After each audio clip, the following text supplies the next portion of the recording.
Bonjour à toutes et à tous, bienvenue sur KTV, Kwezi FM, le 106.9 pour un temps de parole, toujours en direct à la radio et à la télévision. C'est la première fois qu'il vient sur le plateau de Kwezi et on est très heureux de le recevoir. C'est le directeur du patrimoine de la CIM, il s'appelle Philippe Perrault. Philippe, bonjour. Bonjour Kwezi, bonjour Mayotte. Merci d'être avec nous. Alors, il y a quelques jours seulement, la CIM a signé un partenariat, une convention avec la police nationale pour apporter de la sécurité, de la protection au logement CIM. Il y en avait vraiment besoin? L'idée de cette convention, c'était de formaliser en fait un travail qu'on a entamé depuis le début de l'année avec le nouveau directeur de la sécurité publique, Monsieur Josse, et qui est une personne très accessible. Et on s'est aligné un peu sur ce que pratiquent d'autres bailleurs sociaux sur le territoire métropolitain, notamment un organisme qui s'appelle Adoma. Et ça nous permet d'avoir des échanges réguliers avec la police nationale, d'apporter des informations, d'avoir des informations, et puis de pouvoir rétablir des situations d'insécurité auxquelles nous sommes confrontés. Et depuis le début de l'année, le sujet, ça a été Tanafou, sachant que cette convention, elle est signée aujourd'hui sur l'ensemble du parc de la CIM. Alors, vous n'êtes pas qu'une source d'information pour la police, pour lutter contre la délinquance. Il y a aussi vos locataires, parce que c'est ça le souci, vos locataires qui doivent se sentir en sécurité et revenir dans les logements pour louer, tout simplement. Alors, si vous voulez, il y a beaucoup de cas de figure. Il n'y a aucun cas qui ressemble à un autre. Depuis plusieurs années, nous sommes confrontés à de la vacance importante sur certains secteurs. Et il y a des raisons. Donc, les secteurs les plus touchés aujourd'hui, ce sont les secteurs de... Enfin, c'était, parce qu'on va reparler sur Passamenti, ça va mieux, mais c'était les secteurs de Passamenti, Tsunzu et puis Trevani au nord. Et par contre, sur tout le secteur de Mamoudzou aujourd'hui, on n'a aucun souci. Alors souvent, la vacance, elle est cyclique, elle a été liée à des mécanismes de délinquance auprès des locataires. Alors souvent, ce qui nous est demandé depuis des années, alors parfois on a l'impression quand on rentre dans une case CIM de rentrer dans une cellule. On a mis des barreaux partout aux fenêtres, on a mis des grilles derrière des portes en fer. Même des barreaux sur les claustras. On a mis des barreaux on met des protections sur les claustras, on met des protections parfois sur les varangues. D'accord ? Et c'est effectivement, quand on en arrive là, alors il faudrait presque qu'on mette des dalles béton sous les toitures, parce on passe même parfois par les tôles.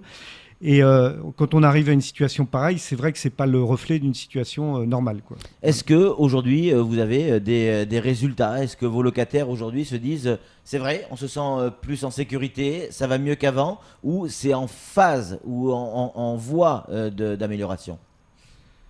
Est-ce qu'il y a déjà des résultats? Alors, les résultats, ils sont mesurables, déjà par... il y a le ressenti.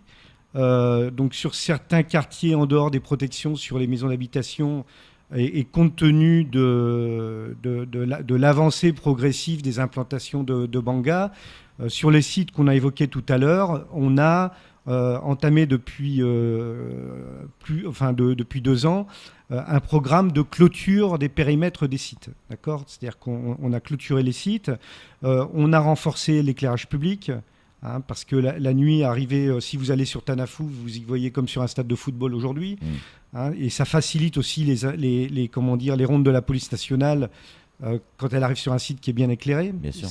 Pour les locataires, c'est aussi rassurant parce que c'est clair que quand on circule à pied, on se sent beaucoup plus en sécurité. Bien sûr. Voilà. Et ça a été fait sur Rivière-des-Manguiers, Tanafou, Trevani aujourd'hui.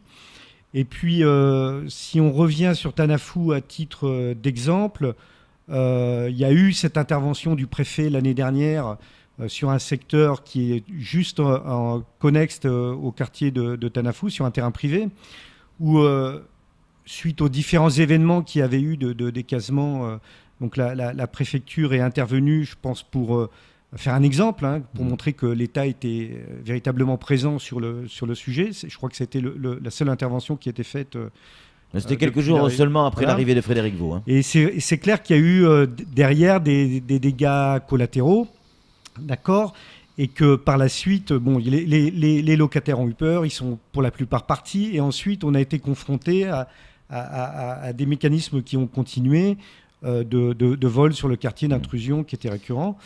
Et donc c'est là où on s'est rapproché de la police nationale, mais plusieurs mois après. Et c'est là où on s'est aperçu que ce n'était pas le fait de jeunes mineurs délinquants, mais en final d'une bande véritablement organisée de majeurs.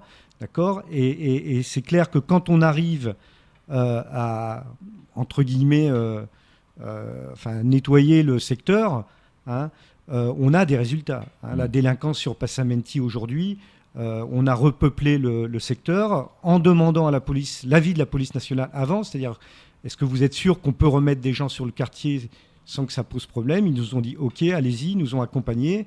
Et aujourd'hui, on a repeuplé les 26-30 logements qui étaient vides. Quoi. Alors dans quelques secondes, on va donner la parole à Samuel Bocher, bien évidemment. Mais vous nous parlez beaucoup de Mamoudzou, mais la CIM, c'est sur toute l'île, y compris dans le nord, y compris dans le sud. Il y a les mêmes problèmes en dehors de la zone police ?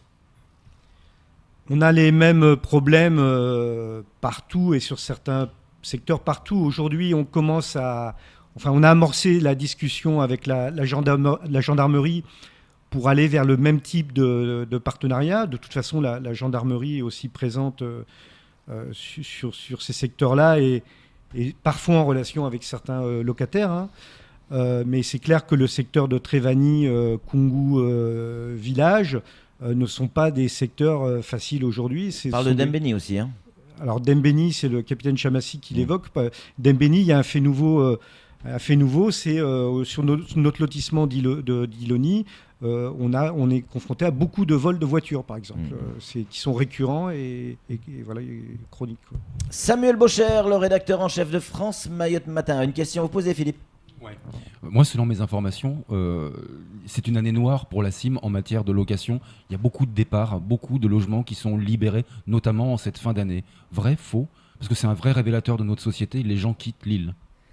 Alors, c'est pas le cas. Le taux de vacances était au mois de décembre, en fin d'année, l'année dernière, de 10%, un peu plus de 10%. Aujourd'hui, on a réduit la vacance au 31 mai. Elle est passée à près de 7%, c'est-à-dire qu'on a diminué le taux de vacances de 3%.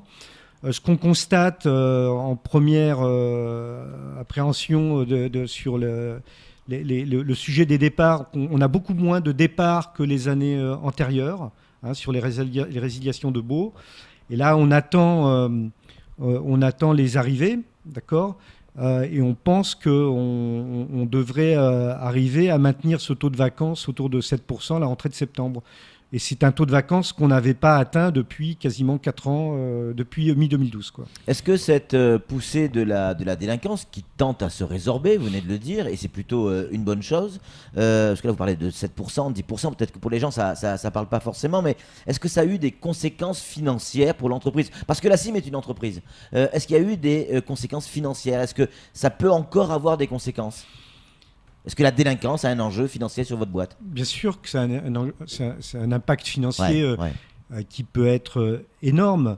D'ailleurs, on en est à se poser la question si, dans le cas des arrestations qui ont été faites sur Tanafou, pour marquer le coup, on ne va pas nous-mêmes porter plainte contre les délinquants en question, d'accord, pour préjudice financier, d'accord, parce que en même temps, un délinquant, il n'a pas forcément l'argent pour pouvoir payer quoi que ce soit. C'est pas forcément le but, c'est de faire prendre aussi conscience à ces gens-là, même. Que derrière, ça a des tas d'impacts sur les finances, l'emploi, etc. Au niveau de l'entreprise. Et les problématiques de délinquance qui sont liées, et la vacance commerciale qui est liée à ces problématiques de délinquance, ça peut représenter 500 000 euros de chiffre d'affaires pour la CIM par an. Quoi. C'est pas rien. Non. C'est pas rien, c'est de l'argent. Samuel, une réaction ? Oui, il y a une convention qui a été signée avec la police, très bien. pourquoi pas avec la gendarmerie plus tard. Est-ce qu'il serait possible d'envisager, par exemple, des quartiers, des zones où il y aurait des policiers qui s'implantent? Parce que quand ils arrivent, les policiers de l'extérieur, ils doivent se démerder eux-mêmes pour trouver un logement. Là, on a vu le GIGN, par exemple, ils sont au Vallon, ils sont pas à la cime. Pourtant, si on avait des policiers ou des gendarmes dans les quartiers, peut-être que ça pourrait peut-être améliorer aussi la sécurité. Oui, c'est ce qu'on peut penser. Après, on a beaucoup de cas de figure où on a des policiers qui sont logés dans le parc de la Cime, d'accord. C'est pas, enfin bon, quand on habite quelque part, on n'est pas policier non plus. Enfin, on l'est à 100% du temps, mais on ne l'est pas forcément à 100% du temps. Alors c'est clair que s'il y a et ça arrive souvent, hein, s'il y a une problématique de délinquance sur le quartier, le policier est présent. Il règle le problème in situ à l'immédiat. C'est arrivé plusieurs fois, d'accord. Maintenant, je pense que la police, et elle le démontre aujourd'hui. Je pense que le nouveau directeur de la sécurité publique est une personne qui a des méthodes. D'accord. Quand on parlait de mathématiques tout à l'heure, les statistiques, ça sert aussi. C'est-à-dire quand vous constatez que sur un secteur... Vous avez fait l'école du civisme, donc. Exactement. Ouais. Quand on constate que sur un secteur, il y a une augmentation de la fréquence comment dire, des actes de délinquance, il y a des actions qui sont renforcées sur ce secteur, d'accord, pour traiter la problématique. Voilà, et c'est ce qui est fait en ce moment. Et je pense que si vous vous rapprochez de la police nationale, vous verrez que les statistiques sur le territoire de Mamoudzou couvert par la police nationale sont très claires. Et il pourra vous annoncer que la délinquance sur Mamoudzou, elle est aujourd'hui beaucoup mieux maîtrisée que par le passé. Pour conclure, une question piège. On est sur Kwezi, forcément, il y a toujours une question piège. Vous êtes directeur du patrimoine à la Cime. Aujourd'hui, la Cime loge combien de personnes sur Mayotte? Vous avez une idée de ça? Grosso modo. Non, on a à peu près, on a 1800, autour de 1800 logements en patrimoine, ouais, dont 236 logements locatifs sociaux. Bon, si on compte une moyenne de 3 personnes, ouais, alors 3,5 par 1800, ouais, ça fait combien? Vous avez une calculatrice? Non, mais oui, si on fait 3 par 1800, ça fait 5400, ouais, c'est ça, ouais, d'accord. Donc entre 5000 et 7000 personnes, quoi. Ouais. D'accord. Ça fait un gros bourg, un gros village. Ouais. En tout cas, vous avez bien sorti, bravo. Merci Philippe Perrault d'être venu sur ce plateau. Eh bien oui, ça fait du bien, une convention signée entre la Cime et la police nationale dans l'intérêt des locataires, c'est-à-dire de nous tous, ou quasiment. Allez, c'est tout pour ce temps de parole. Tout de suite, la suite de nos programmes.